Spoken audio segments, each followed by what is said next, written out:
quiero compartirles el tema, la mayor prueba de nuestra fe. En todas las iglesias hoy, domingo de resurrección, se está hablando de un único tema. Me costaría trabajo pensar que alguna iglesia no esté hablando de la famosa frase, y tal vez la más poderosa del Nuevo Testamento, que es, ¿perdón? ¿Cuál será la mayor y más importante frase en todo el Nuevo Testamento?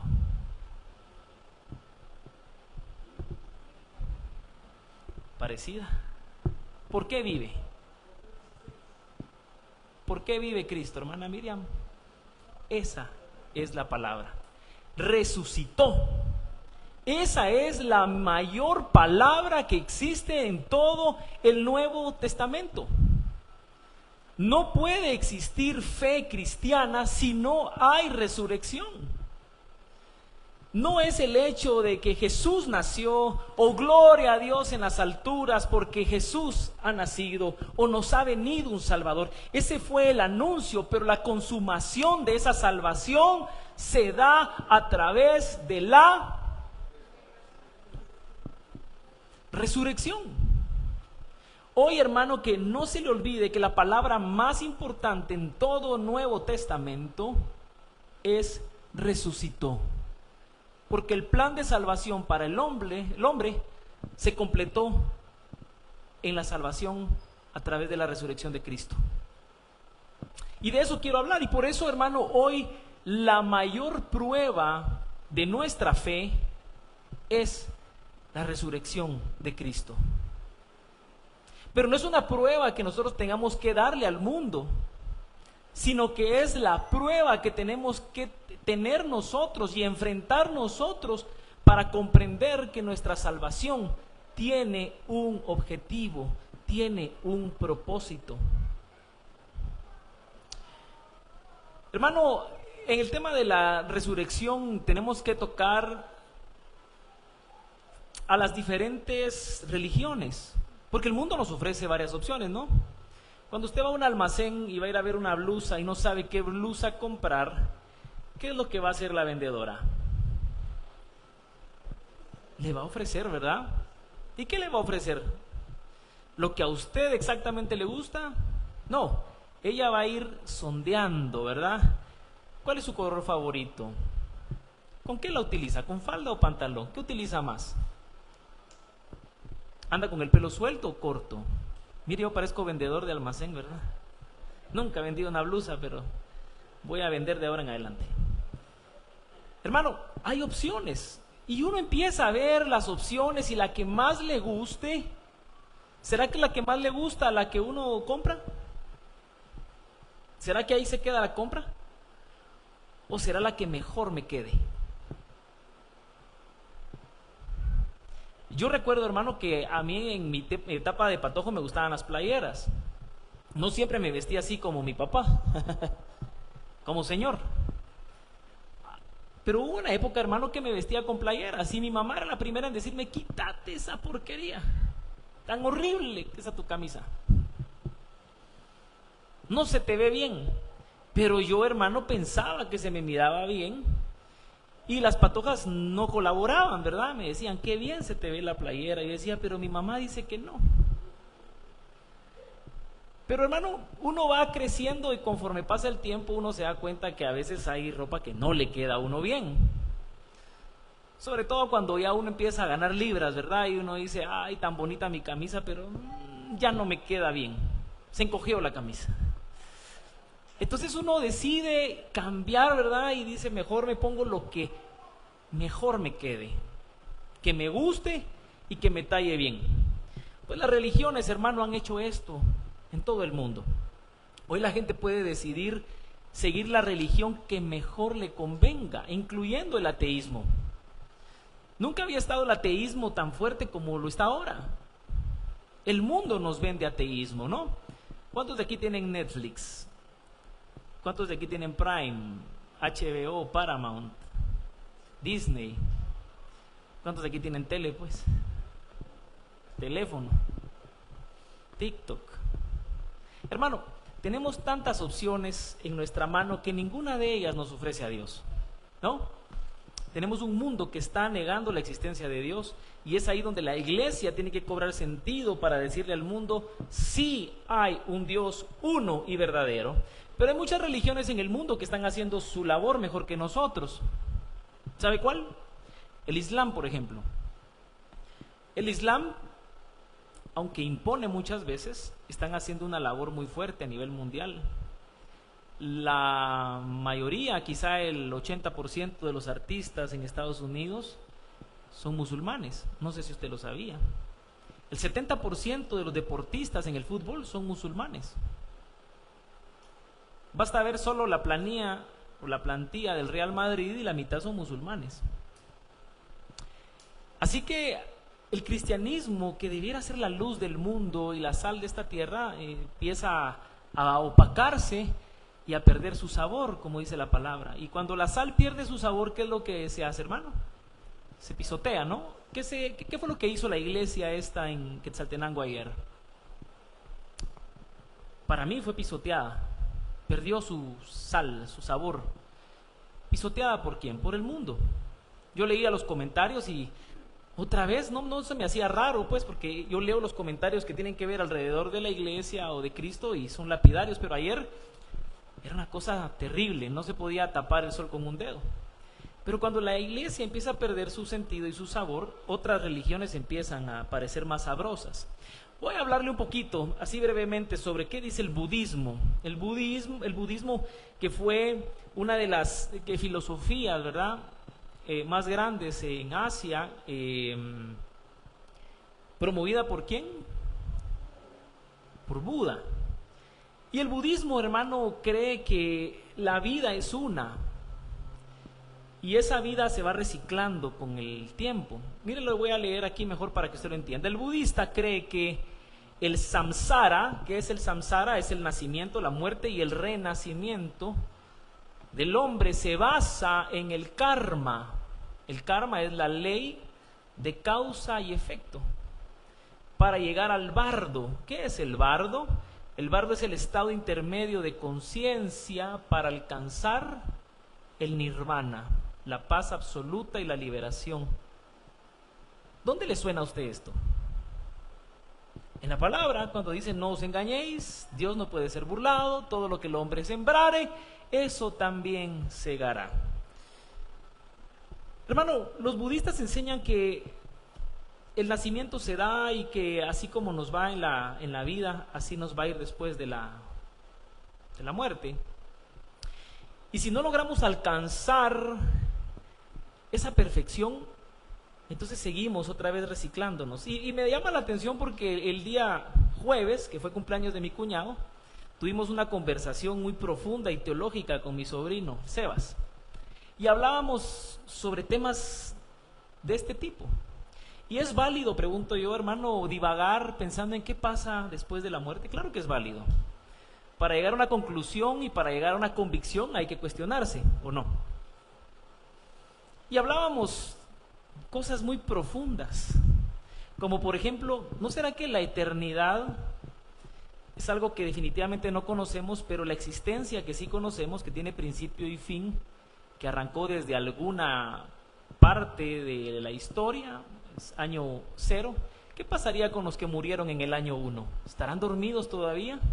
¿O será que se siguen reciclando conforme pasa la línea del tiempo? Mueren, nacen, hasta que el día del Señor es perfecto y entonces alcanzan su salvación. Parecía interesante, ¿verdad? Y eso me dejó pensando, y por esa razón fue que traté de tocar este tema. Ahora el hinduismo, que también hablábamos un poco de eso, nos habla de algo similar. El budismo y el hinduismo se parecen muchísimo. La única diferencia es que las palabras son distintas. Ellos no creen en el nirvana, tiene otro nombre que no se lo anoté por acá. Pero es interesante que ellos sí creen en la reencarnación hacia un estado de purificación y liberación a través de méritos. Es decir, que 40 días después de la muerte física, los cuerpos son incinerados para evitar que ese mismo cuerpo impida la transición del alma a un nuevo cuerpo. Eso piensan los hinduistas. En el caso de los seguidores de la diosa Karni, ellos creen que cuando uno muere uno reencarna en las ratas, y por eso está el famoso templo de las ratas sagradas. ¿Lo ha visto usted? Ahí está el templo, y aquí entre el púlpito, las gradas, el altar, en las bancas, en todos lados está lleno de ratas, y nadie le puede hacer nada a las ratas porque son sagradas. Comen del mismo plato, duermen en la misma cama, porque las ratas son sagradas, porque resulta que a lo mejor en una de esas ratas encarnó mi tía.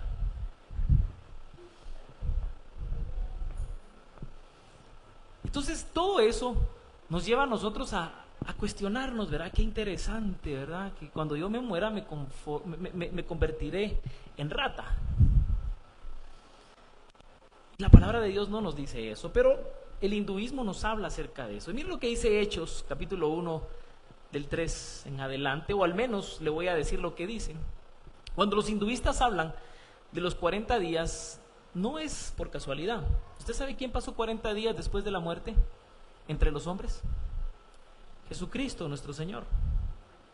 Entonces las religiones van adoptando algunas cosas interesantes del cristianismo, aunque la historia dice que el cristianismo las adoptó de otras culturas. Pero dice la palabra que el Señor se mostró durante 40 días en varias ocasiones a varias personas hablándoles del reino de Dios. El confucianismo de Confucio, ellos dicen que todo es en vida. Me pareció genial y es muy cierto, todo es en vida, ¿no? La calidad del alma se perfecciona en esta tierra, no considera nada certero después de la muerte. El objetivo del ser es mantener el equilibrio y la armonía en sí mismo y con los demás, el amor al prójimo. ¿No le suena familiar eso? A mí me suena familiar. Y también me suena familiar cuando dice buscar la paz con todos, sin la santidad, sin la cual nadie verá al Señor. Parece que el confucianismo leyó esa parte de la palabra y basó sus principios en ello. Y el Islam, que obviamente pues es una de las religiones más modernas que estas que le hablé, que es instaurada por Mahoma, dice que al igual que el judaísmo, ellos creen en un solo Dios, creen en un paraíso y que la recompensa para aquellos que hayan hecho el bien la recibirán el acceso al paraíso, y aquellos que hicieron el mal recibirán el castigo eterno por lo que haya hecho. Todo dependerá de sus acciones en esta tierra basados en la ley o en el Corán. Eso dice el islamismo. El judaísmo de Moisés, los judíos reconocen que hay un juicio final donde los elegidos, es decir, los judíos que hayan muerto serán resucitados, y los que hayan alcanzado la venida del Mesías podrán reencontrarse con ellos. Esa es la creencia de los judíos. Ahora, todo eso es lo que vemos en el mundo. Y si nos hablan a nosotros de cada una de ellas y nos abordan, ¿qué diría usted, hermano? Sin que le mencionen a Buda, Confucio, ni que le mencionen el hinduismo, ¿qué haría usted si le dicen, mire, todo es en vida, hermano, todo es aquí? Usted debe hacer las cosas lo mejor posible, hacer el bien, porque entonces haciendo el bien agradamos al Ser Supremo y llegamos al cielo. ¿Qué dice usted de eso? ¿No diría usted amén? Claro que sí, tiene toda la razón. Pero falta un ingrediente, y ese ingrediente nos lo da Cristo Jesús. Y aquí es donde separamos al cristianismo de las demás religiones, aún del judaísmo, que nace del judaísmo, pero no tenemos las prácticas judías. En todos los casos, hermano, en todos los casos, en todas las filosofías y en todas las religiones anteriores, sus líderes y sus fundadores han muerto. Y aunque sus escritos y sus enseñanzas perduran todavía, sus cuerpos yacen en una tumba, como lo relata la historia.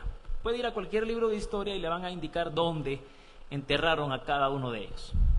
Sus seguidores, que creyeron en sus palabras y en sus filosofías, todos le van a decir que murieron de una forma digna, de una manera piadosa. Murieron.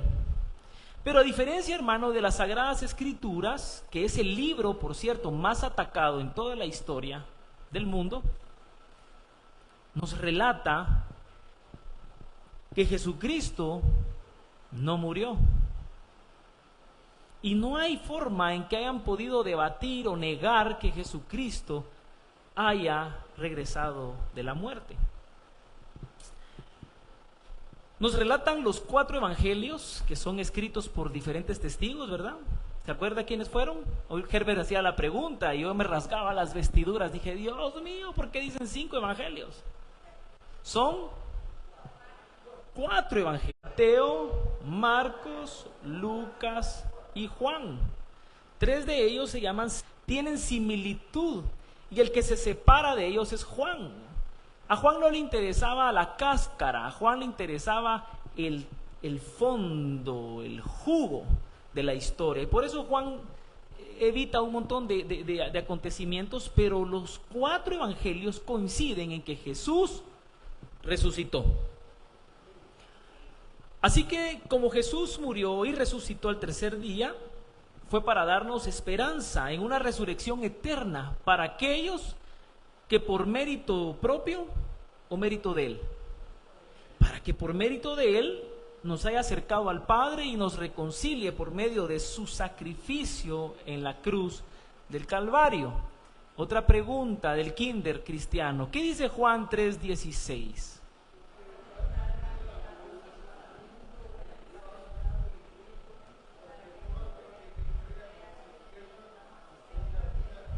Muy bien, perfecto. Ya sacó 50 sobre 100 el día de hoy. Ese es el gran mensaje, hermano. Porque de tal manera amó Dios a los hinduistas, a los budistas, a los musulmanes, a los judíos, a los cristianos, a los católicos, a los evangélicos, a los testigos de Jehová, a los ateos. De tal manera los amó a todos que dio a su Hijo único. ¿Para qué? Para que todos ellos no se pierdan y que tengan la oportunidad de alcanzar el nirvana, la plenitud, la iluminación. No, la vida eterna. Ese es el regalo que nos presenta Jesucristo a nosotros. Ahora bien, los sinópticos relatan que Jesús resucitó, aunque Juan relata la aparición de Jesús solamente a María Magdalena en el sepulcro. Esa es la única diferencia que encontramos. Pero vamos a situarnos hoy en el Evangelio de Marcos. El Evangelio de Marcos, los 4 tienen narración muy parecida, pero algunas cositas interesantes cada uno. Pero el Evangelio de Marcos nos va a narrar un poquito más a detalle lo que sucedió en ese momento. Voy a regresar aquí a mi Biblia virtual. Muy bien. Evangelio de Marcos. Vamos a ver. Aquí lo tengo. Muy bien. Marcos capítulo 16. Marcos capítulo 16 nos narra y nos relata lo que sucedió un día como hoy. Hoy, domingo, a primeras horas de la mañana. Y dice la palabra: cuando pasó el sábado, es decir, el día de reposo, María Magdalena, María, la madre de Santiago, y Salomé compraron especias aromáticas para ir a ungir el cuerpo de Jesús. Muy de mañana, el primer día de la semana, apenas saliendo el sol, se dirigieron al sepulcro. Iban diciéndose unas a otras: ¿quién nos quitará la piedra de la entrada del sepulcro? Pues la piedra era muy grande. Pero al fijarse bien se dieron cuenta de que estaba corrida. Al entrar en el sepulcro vieron a un joven vestido con un manto blanco, sentado a la derecha, y se asustaron. No se asusten, dijo. Ustedes buscan a Jesús el Nazareno, el que fue crucificado. Y aquí viene la palabra, la bomba que todos esperábamos escuchar. Pues ha resucitado. No está aquí. Miren el lugar donde lo pusieron. Pero vayan a decirle a sus discípulos y a Pedro: Él va delante de ustedes a Galilea, allí lo verán tal como les dijo. Temblorosas y desconcertadas, las mujeres salieron huyendo del sepulcro y no dijeron nada a nadie porque tenían miedo. Muy bien. Hermano, hay cosas interesantes aquí en la lectura y yo por favor quiero que le vaya prestando atención a la lectura. No solo leamos por leer, vayamos viendo las frases, vayamos viendo las palabras, vayamos imaginándonos la escena.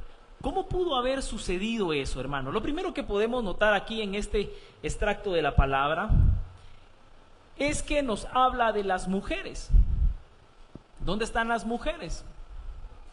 Las siervas, las hijas del Señor, las princesas, ¿dónde están? Ay, Dios. La princesa del Señor, ahí está. Muy bien. Pues no me dejen solo, por favor, en la predicación. Hermano, el Señor escoge a las mujeres por alguna razón y las mujeres ellas estaban afanadas en querer ir y ungir al Señor en el sepulcro. Pero mire cómo fue la situación que se da tan temprano que le pasa un poco así como a algunas hermanas aquí en la iglesia. Vámonos a la iglesia, vamos a servir. Y en el camino dicen, ¿y quién nos abre la iglesia? ¿A quién le ha pasado eso aquí en la iglesia? Tal vez a la hija. Huicho, ya venís, me dice, está en la puerta esperando que abramos. Bueno, hermano, estas mujeres salieron. ¿Quién nos habla de eso? Del corazón piadoso de estas mujeres, de querer servir. Qué gran mensaje el que nos da a nosotros para que un domingo vengamos a la casa del Señor a rendirle culto al que no está muerto, sino que al que vive. Y por esa razón ni nos percatamos si abrieron o no abrieron. Es más, ¿quién nos abrirá la iglesia para venir a darle gloria al Rey de Reyes? Ahí empieza para nosotros un domingo. Y qué lección tan linda. El amor y el servicio inicia temprano el día domingo. El ambiente también hay que resaltar que era un ambiente tenso. Acababan de matar al Mesías, al maestro, al rabí, aquel que juntaba multitudes, aquel que le daba de comer a las multitudes 5,000 panes, 5,000 peces, aquel que resucitaba a los muertos como pasó con Lázaro, o revivía a los muertos como a Lázaro, aquel que levantaba a los paralíticos, que sanaba a los ciegos, que curaba a los leprosos. Lo que había sucedido era algo terrible para esta pequeña comunidad de creyentes. Y las mujeres nos vuelven a dar una lección a los hombres. Valientes. Valientes. ¿Usted sabía que la tumba estaba custodiada por soldados romanos? Y que se acostumbraba en aquel entonces, eso lo relatan los libros de historia, que todo lo que tenía que ver con el Imperio Romano tenía que llevar o una nota, o una banda, o un lazo con un sello imperial, donde nadie podía, así como lo ve usted, ¿verdad?, cuando va en el tráfico y de repente pasa ahí en una tienda, en una tiendita esas de barrio, y mira qué cinta amarilla que dice Ministerio Público. ¿Qué hace cuando usted ve eso? Crea expectativa, ¿no? ¿Qué pasaría? Mataron a alguien, les encontraron drogas seguramente, algo está pasando, ni nos acerquemos. Bueno, el sello imperial romano indicaba aléjese. Pero las mujeres iban a ese lugar. Así que el ambiente era tenso, era incierto, era desalentador para esos creyentes, y entonces ellas fueron las primeras escogidas en dar la noticia. No fueron los apóstoles. ¿Ya se dio cuenta usted de eso? Y no por eso las llamaron, como dice un pastor, no por eso las llamaron apóstolas o epístolas, no, apóstolas. No les dieron un privilegio por el hecho de, porque para el Señor, hermano, no existen las jerarquías. El apóstol es un servidor, como lo es un pastor, como lo es un evangelista, como lo es un maestro, como lo es un profeta. No hay jerarquías, ni escalas, ni galones en el reino de Dios. El único que gobierna es Cristo, y todos los demás decimos amén. Por eso pasan los problemas que pasan. Así que ellas fueron y dieron la noticia y fueron seleccionadas para eso. El testimonio, hermano, que daban las mujeres en aquel entonces no era tomado con seriedad. ¿Por qué el Señor estaba interesado en que las mujeres dieran la noticia? Si las mujeres, hermano, a duras penas podían dar testimonio en una audiencia pública, no se les tomaba en cuenta. Las mujeres eran un cero a la izquierda, pero Jesucristo, en el momento más importante para toda la cristiandad, le da un lugar especial a la mujer. ¿No se siente usted, hermana, dichosa por eso? ¿Se da cuenta que usted no es cualquier cosa, hermano? Usted no es segundo plato, usted no es un cero a la izquierda, usted es valiosa para el reino de los cielos. Así que en ese momento ellas van y entonces encuentran el custodio. Como ya les repetí, el gobernador había pedido que la tumba se cerrara por decisión de los judíos, porque los fariseos sabían en el fondo y reconocían lo que los apóstoles no querían reconocer o no miraban porque estaban dormidos. No era posible que los apóstoles no reconocieran al Mesías, pero resulta que los fariseos sí lo habían reconocido y lo que querían era callarlo, y según ellos lo habían logrado. Entonces, para que los discípulos no llegaran y no se perdiera el cuerpo, mandan a cerrar la tumba. Pero eso no impidió en lo absoluto que el Señor resucitara. Entonces, la tumba estaba resguardada y las mujeres van a pesar de la situación y dice, ¿quién nos abrirá la tumba? No contaban con los soldados. No era como el policía, ¿verdad? Que uno va y le dice, mira, hágame el favor por unas agüitas, écheme la mano, empújeme el carro. Y ahí va el policía, ¿verdad? Empujando el carro. Aquí no era así. Aquí los soldados romanos eran crueles y sanguinarios. Otro aspecto que encontramos en esta lectura es el ángel. Algunos episodios de los otros evangelios dicen 2 ángeles o un ángel. En este caso habla de un hombre vestido de blanco. Las mujeres dice que quedaron temblorosas, quedaron perplejas, quedaron espantadas. ¿Qué significa espantado? ¿De dónde viene la palabra espantado? De espanto. Ellas vieron un espanto allá adentro y se espantaron y corrieron. Ellas estaban atribuladas, ellas estaban... Hermano, eso era como meter las luces campero dentro de un ascensor. Todas las emociones que vivían adentro, ellas no sabían qué hacer. Como dice mi mamá, estaban como gallinas sin cabeza, ¿verdad? Corrían y no sabían qué hacer. Al grado que el ángel de Dios le dice, vayan y díganle a los discípulos y a Pedro que el Señor los va a alcanzar en Galilea tal como se los dijo. ¿Y qué hicieron las mujeres? Se comieron el mandado.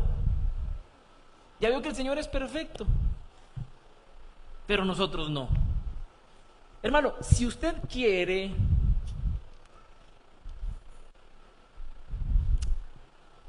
¿cómo se dice esa palabra? Repartir, impartir, promulgar como pólvora una noticia, dígasela a una mujer, ¿o no? Llaman a la amiga, vos, fíjate qué.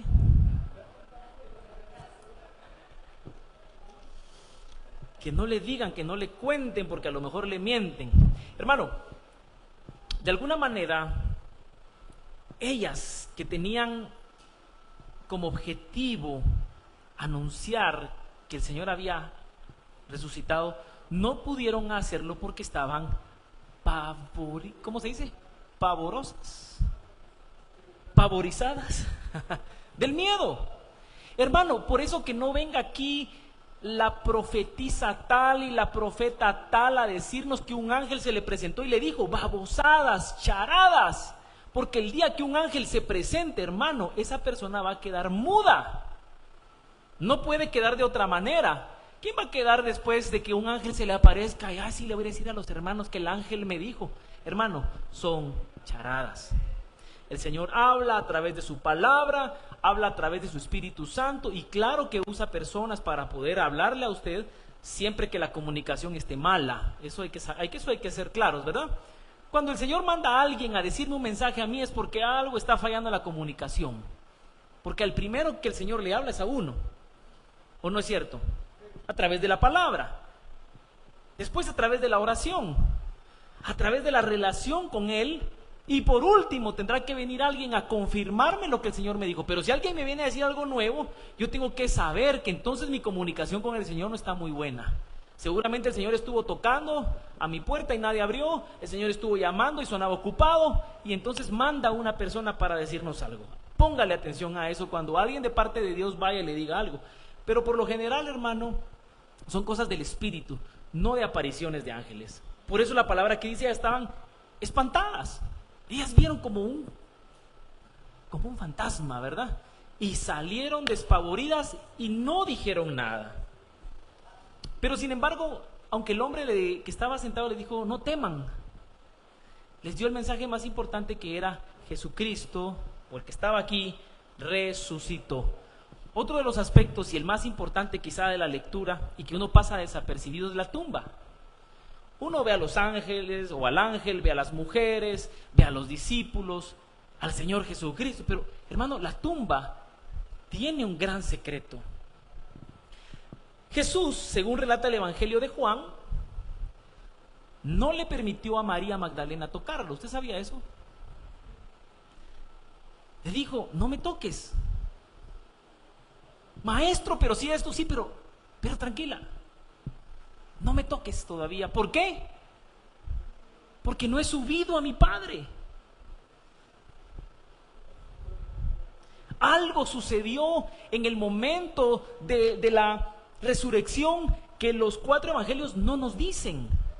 Nos dice qué fue lo que pasó alrededor, pero no nos explican a detalle cómo se dio el suceso de la resurrección. Hermano, hablamos hace poco de Lázaro, ¿no es cierto? Lázaro resucitó o revivió. Revivió, lo aclaramos ya desde hace rato, ¿no? El que revive es aquel que vuelve a la vida natural, pero el que resucita es el que viene de la muerte eterna para glorificar a Dios en una vida eterna. Entonces, en el mensaje de Lázaro encontramos a un hombre que había sido revivido.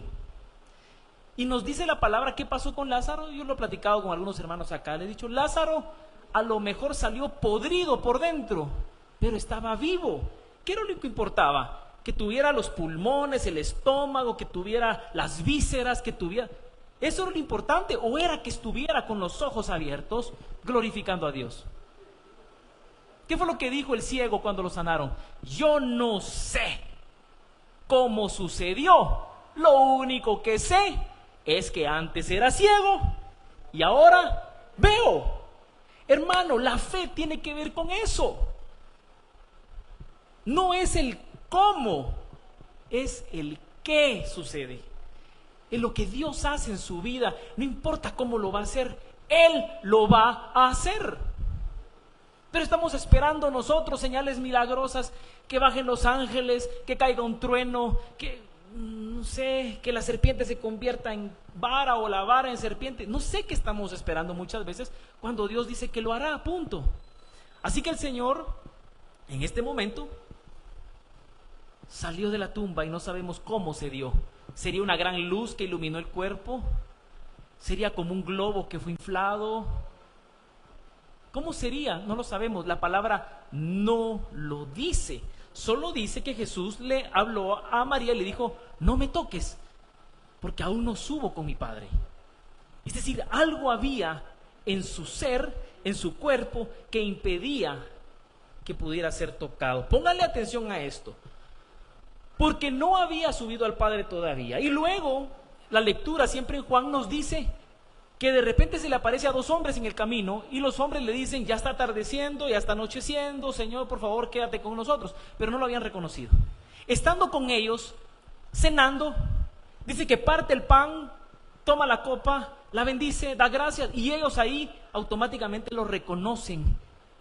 Y cuando lo reconocen, si usted va a la lectura, ¿qué es lo que dice que pasa? ¿Que el Señor se levantó, abrió la puerta y se fue? No dice eso. Dice que se desapareció en medio de ellos. Los hombres aterrorizados agarran camino y se van para donde están los otros 11 discípulos, porque estos no eran de los 11 originales, no dice la palabra, solo dice que eran 2 discípulos, 2 seguidores de Jesús, pero se van a donde están los discípulos, los 11, que están metidos ¿dónde? En una casa, llorando. Todo se perdió. Nuestro Redentor lo han matado. Perdón. Nuestro Redentor ya no está con nosotros. El Maestro nos ha dejado. Y ahí estaban los discípulos lamiéndose las heridas. Cuando llegan estos 2 y les dicen, no les vamos a dar casaca mucha, pero acabamos de ver al Maestro. ¿Y qué hicieron los 11? No, el Señor se fue, se murió. No, repito, Houston, acabamos de ver al Señor. Y estando en ese momento de discusión, dice la palabra que suena la puerta. Ábranme, mucha, soy yo, Jesús. ¿Dice eso la palabra? Dice que se les apareció en la cena. No dice que haya traspasado la pared o la puerta, pero se entiende que aparece con ellos. Entonces, póngame atención con esto. El Señor resucita, le dice a María, no me toques. Va con los discípulos y se les aparece, se desaparece y se aparece nuevamente en medio de una habitación.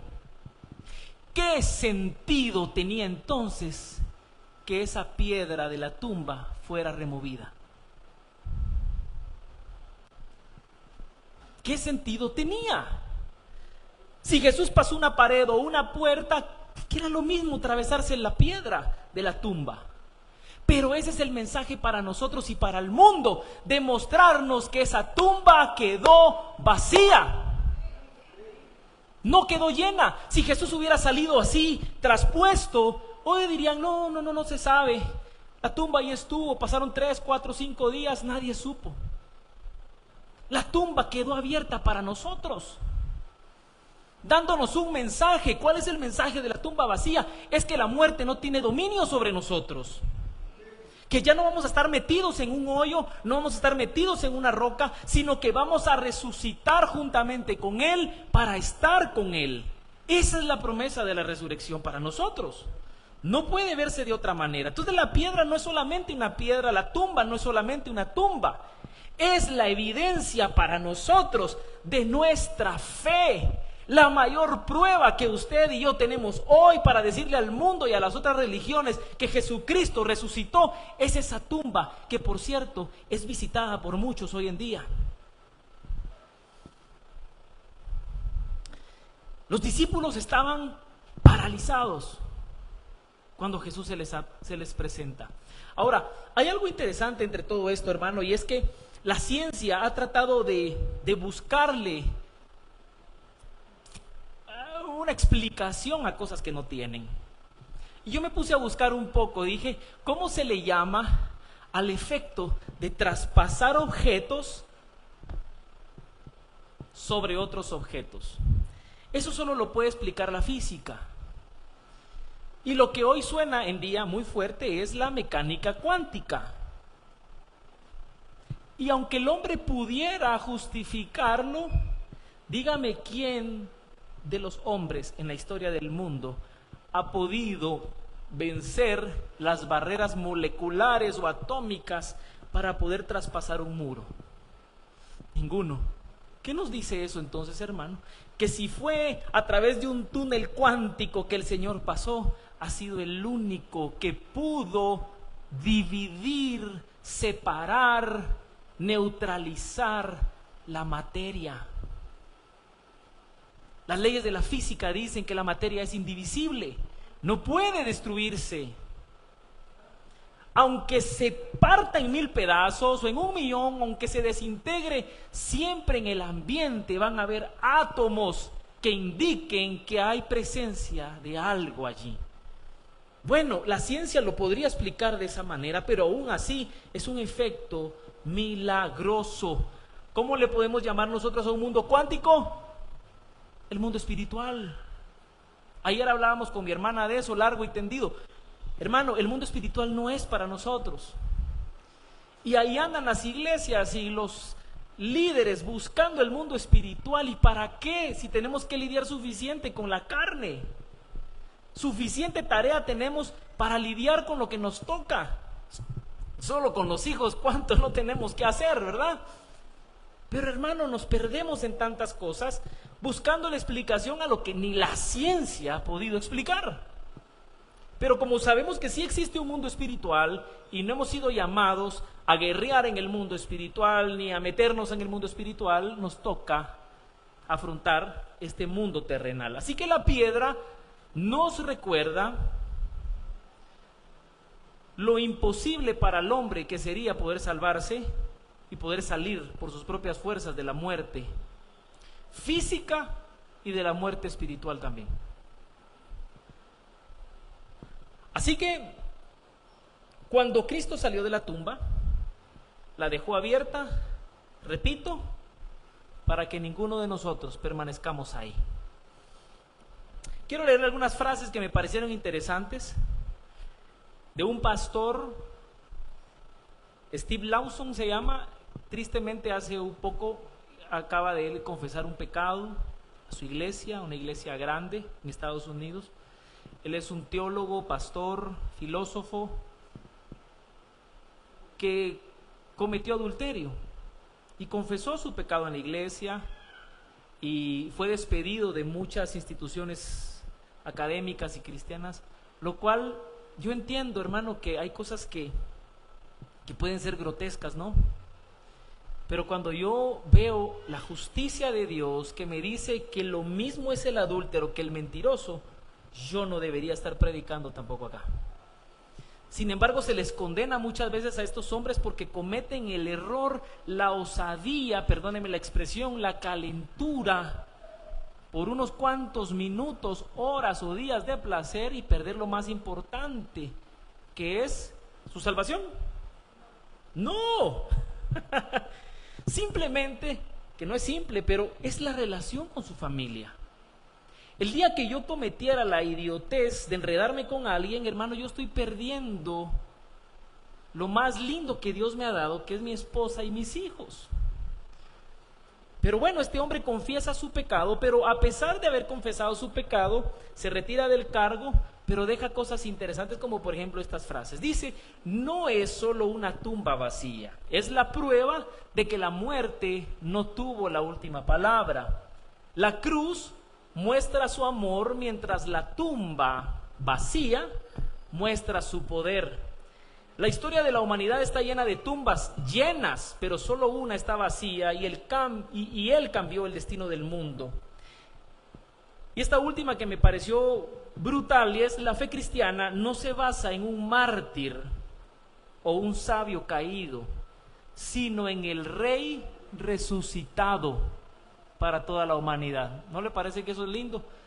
Con toda la boca llena de razón, a pesar de que haya fallado, que el Señor, pues al final lo restituye a él y a su familia. Ok, otro aspecto que hay dentro de este texto es la duda. Hermano, y aquí nos compete a nosotros. Si los discípulos dudaron estando allí de que Jesús había resucitado, mi pregunta es, ¿está realmente usted seguro que no ha vivido cerca que Jesús resucitó? ¿Se ha cuestionado usted esto al grado de ponerse en jaque?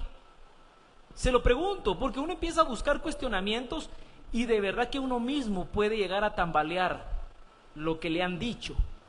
Pero cuando uno se enfrenta a la verdad de la palabra de Dios, que transforma, cambia, y al poder del Espíritu que convence, entonces yo estoy plenamente convencido que aunque no haya visto a Jesús resucitado, sé que Él resucitó. Es la gran diferencia. Pero a mí me pone a pensar en que si los discípulos que estuvieron con Él, que padecieron, que tuvieron temor, que les fueron a contar, María Magdalena llega y le dice, mucha, el maestro ha resucitado, y ellos se quedan en lo mismo. Es más, solo relata la palabra que Pedro y otro discípulo salen corriendo, se cree que es Juan, salen corriendo a ver y encuentran la tumba vacía y se espantan y regresan a decirle a los 12, se llevaron al maestro. Aún viendo, no creían. Hermano, y es el Señor mismo el que les reprocha su incredulidad.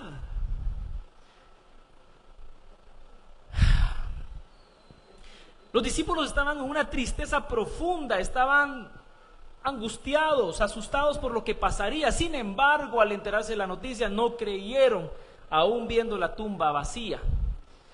¿Qué pasa con los detractores de esto, hermano? Los detractores, los grandes detractores de la resurrección de Cristo, ¿quiénes eran? Los fariseos, los saduceos, los hombres de la ley, los escribas, todos ellos, en la gran mayoría, excepción por lo menos se entiende que 2 personas estuvieron totalmente en desacuerdo y se volvieron seguidores de Jesús. El primero fue Nicodemo, muy bien, y el segundo, José de Arimatea, que fue el que dio la tumba. Ellos 2 fueron conversos, fueron 2 fariseos conversos que creyeron en el mensaje, y esos sí eran de la secreta, ¿verdad? Esos sí eran fariseos de la secreta. porque seguían perteneciendo a la línea farisaica, pero creían en el Mesías y habían reconocido que el Mesías había también resucitado. Pero de ahí todos los demás se habían corrompido, como están corrompidos muchos líderes de hoy. Así que empiezan las fake news, dicen ahora los patojos, las falsas noticias. Y entonces, no contentos los fariseos, para no darle carita, hermano, mañana, el otro domingo traiga su pachón. Oye, tiene permiso para traer su pachón. A mi papá no le gustaba que trajera pachón, pero hoy hay calor, así que tiene permiso para traerlo. Fíjese pues, las falsas noticias. Vienen los fariseos y agarran a unos testigos y dicen: miren, muchachos, vayan a pistear a esos soldados, todo hombre es comprable. Y los soldados van y reciben una cantidad de dinero muy considerable. Yo no sé qué necesidad tendrían esos pobres soldados, pero si a Judas lo movieron con 30 monedas de plata, ¿cuánto le darían a cada soldado para...? Y sobre todo que les dicen: miren, no se preocupen, si se les arma problema, nosotros vamos a meter las manos al fuego por ustedes. Imagínense, esos eran los fariseos de aquel entonces. Así que le pagan a los soldados y ellos confiesan que efectivamente los discípulos se llevaron el cuerpo. Y eso se cree hasta el día de hoy, dice el Evangelio.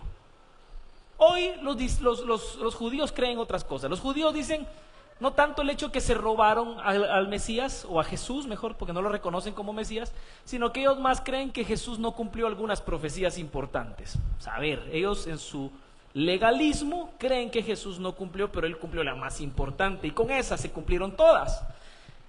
Pero resulta que en esa falsa noticia, los discípulos, ¿qué podían hacer? Pongámonos a pensar, ¿cuáles son las evidencias? Tenemos un grupo de cobardes metidos en una casa. ¿Qué fuerza iban a tener para ir a sacar un cuerpo custodiado por 2 soldados con un sello imperial? Ninguna. La segunda es que tal vez si hubiera haberlo sacado, lo hubieran sacado el primer día, porque a este les olvidó lo del tercer día, ¿verdad?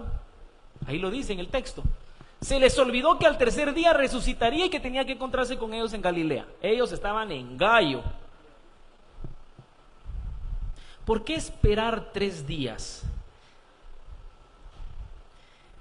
Y esa promesa que Jesús les hace precisamente está en Marcos 14, versículo 27, vamos a leerla brevemente. Marcos 14, 27, dice: todos ustedes, dijo el Señor Jesucristo a sus discípulos, todos ustedes me abandonarán, porque está escrito. ¿Qué es lo que está escrito? Heriré al pastor y las ovejas se dispersarán. Una palabra. ¿Cuándo sucedió esto, hermano? Sucedió el Jueves Santo, ¿no? Cuando van y lo apresan, agarran al pastor, agarran a Jesucristo. ¿Y qué hicieron los discípulos? ¿Qué hicieron los discípulos? No oigo. ¿Qué hicieron? Se fueron, huyeron, cobardes, miedosos. Y no los juzgo, porque yo hubiera hecho lo mismo. No sé si me hubiera podido quedar viendo toda esa cuadrilla de romanos que venían, más los fariseos que estaban enardecidos.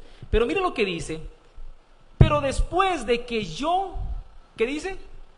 Resucite, iré delante de ustedes, ¿a dónde? A Galilea. Ahí estaba, el Señor se los dijo, antes de que muriera o después. Antes. ¿Pusieron atención? Los discípulos, pues no usted sí está poniendo atención. ¿Los discípulos pusieron atención? No pusieron atención. Pero mira lo que dice: aunque todos te abandonen, yo no lo haré, Señor. ¿Quién lo dijo? Pedrito García Lima era ese, bocón. Usted sabe que yo por bocón me gano problemas a veces aquí desde el púlpito, pero no me importa. Pedro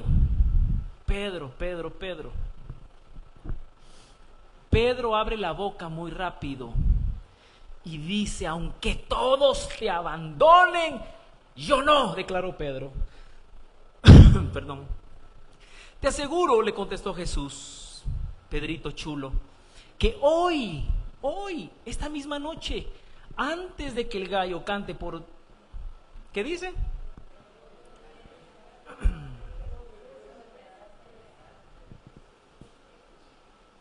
Antes de que el gallo cante por segunda o tercera vez. ¿Me negarás cuántas veces? Pura Paquita, la del barrio, era Pedro, ¿verdad? 3 veces te negué, 3 veces te negué. Bueno, 3 veces Pedro niega al Señor esa noche. Y cuando regresamos a la lectura, cuando el ángel le dice a las mujeres: vayan y díganle a los discípulos y díganle a Pedrito. Miren, el Señor tan lindo, hermanos, que el Señor bajó a las profundidades del abismo, al mismo infierno, a arrebatarle las llaves de la muerte al maligno. Aún ahí se recordó de Pedro. ¿Sabe por qué, hermano? Porque Pedro guardaba en su corazón una tristeza profunda por haberlo negado 3 veces. No pudo decirle: maestro, perdóname por lo que hice, te negué. Te dije que aunque todos te abandonen, yo no te abandonaré, Señor, perdóname. Pedro no tuvo esa oportunidad, por lo tanto Pedro estaba metido en una depresión profunda seguramente, y por eso el ángel le dice: manda a decir al Señor que le digan a Pedro que ya resucitó. ¿Para qué? Para que esté tranquilo, para que esté contento y para que sepa que esto no fue el fin, sino que esto apenas empieza. Ese fue el mensaje para Pedro y para todos nosotros. Así que, hermano, nosotros a veces nos metemos a problemas por bocones, pero el Señor aún así se acuerda de nosotros y nos da una mano, ¿verdad? Qué lindo es el Señor, ¿o no? Así que, hermano, dice que para nosotros la resurrección y la tumba vacía es la evidencia más gloriosa que podamos tener. La resurrección no debe tomarse con ligereza. No es solamente sí, Jesús resucitó, no. Usted tiene que creerlo con convicción en su corazón. Debe ser la mayor convicción de todo creyente. No es solamente el decir: yo soy salvo porque Cristo me salvó, sí, pero tengo dudas realmente si Jesús resucitó. Si yo tengo dudas o no entiendo lo de la resurrección, pero creo en el Señor, le tengo la triste noticia, hermano, que está usted engañado. No había forma alguna de que los discípulos corrieran la voz tan rápido para decir que Jesús resucitó. Estaban pavorizados. Las mujeres, pavorizadas. Ok, pero la palabra del Señor nos dice que no solamente ellos vieron a Jesús, dice que alrededor de 500 personas lo vieron. Pero ok, eso eran los judíos, pero ¿qué pasaba con los gentiles? ¿Qué pasaba con los romanos? ¿Qué pasaba con los griegos? ¿Para ellos no había resucitado el Señor? Claro que había resucitado para ellos, porque para eso murió el Señor. ¿Por qué? Porque de tal manera amó Dios al mundo. Pero entonces era necesario que en este plan de salvación que incluye la resurrección, viniera un hombre, el último de los apóstoles, el injertado, el perseguidor de cristianos, el asesino Pablo de Tarso. Faltaba entrar para que todos entendieran que no solo la crucifixión, sino la resurrección era un hecho evidente.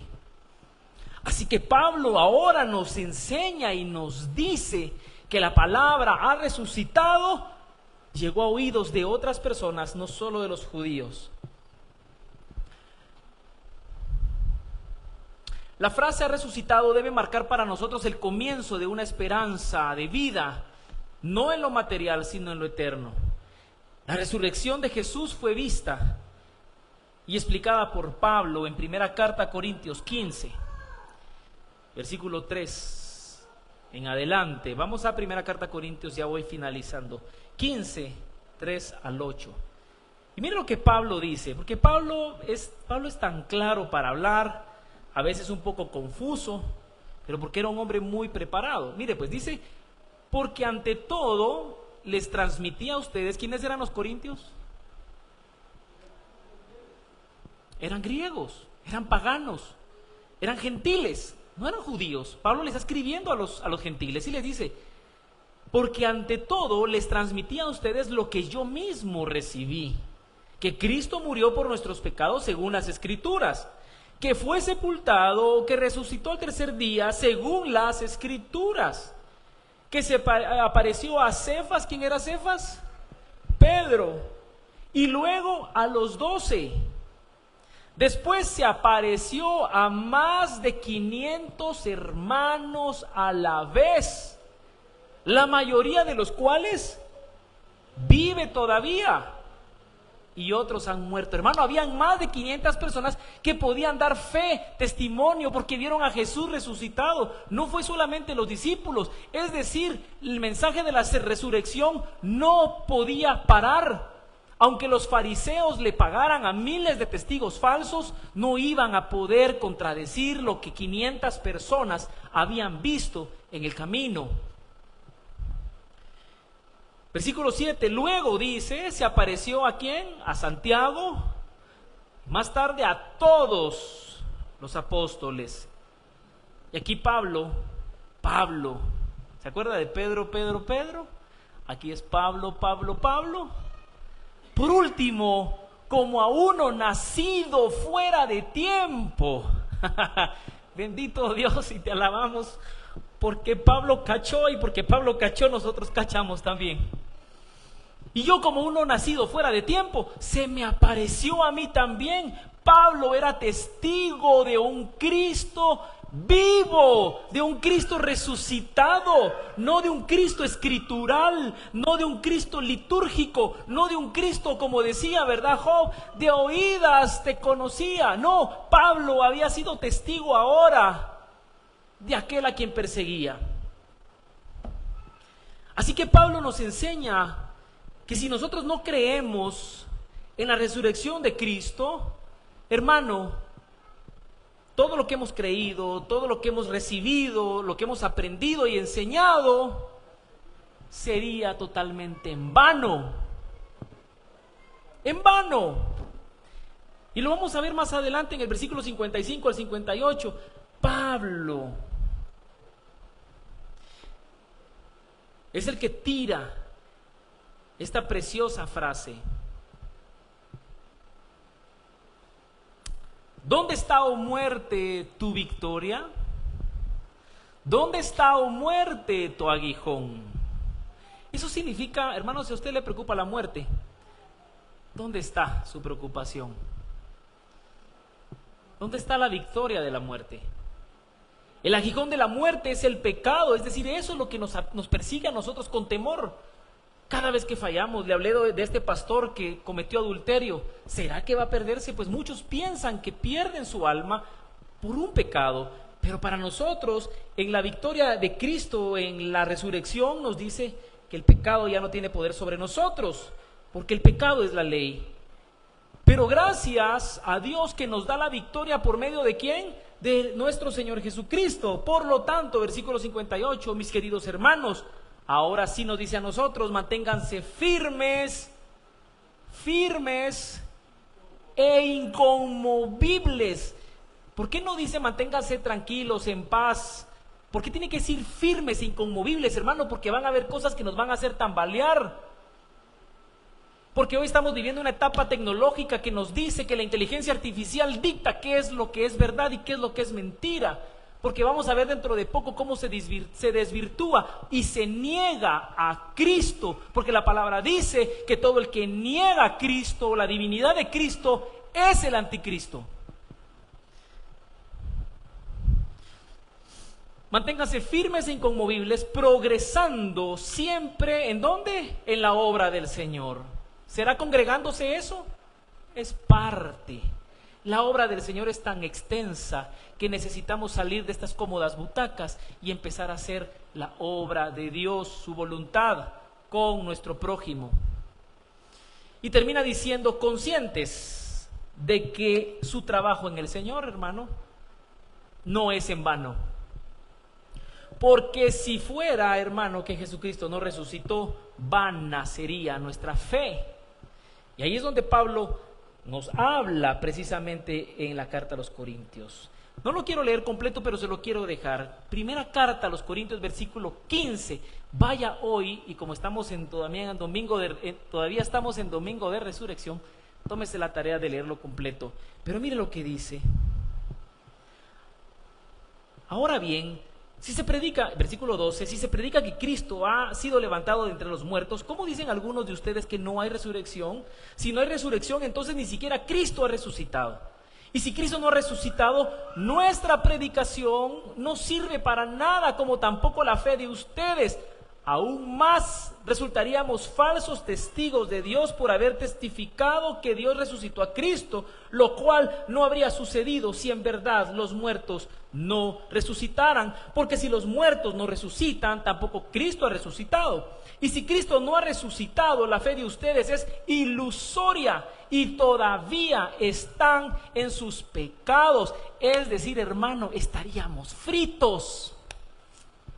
Entonces sí, preocúpese, porque si usted miente, si usted adultera, si usted roba, si usted mata, usted está frito. La salvación no existe. Por eso la resurrección es tan importante para nosotros, porque con eso nos garantizamos que el día que partamos a la presencia del Señor, a mi nombre yo feliz responderé cuando estemos en el cielo. Amén. Así que quiero terminar, hermanos, con la promesa de la resurrección. Y la promesa de la resurrección está en el otro evangelio, en el último, Juan, el discípulo amado. Juan 14, del 1 en adelante. Miren lo que la palabra nos dice ahora a nosotros, los que ahora resucitamos en Cristo. No se angustien. Es lo primero que nos dice. ¿Se acuerda lo que nos dice el Señor en estos tiempos de confusión? Dice, no sean engañados, que nadie los engañe. Pero en la resurrección nos dice, no se angustien, tranquilos, relax. Confíen en Dios. Confíen en Dios. Y confíen también en mí, eso fue Jesús. Si no fuera así, les habría dicho yo a ustedes que voy a prepararles un lugar allá.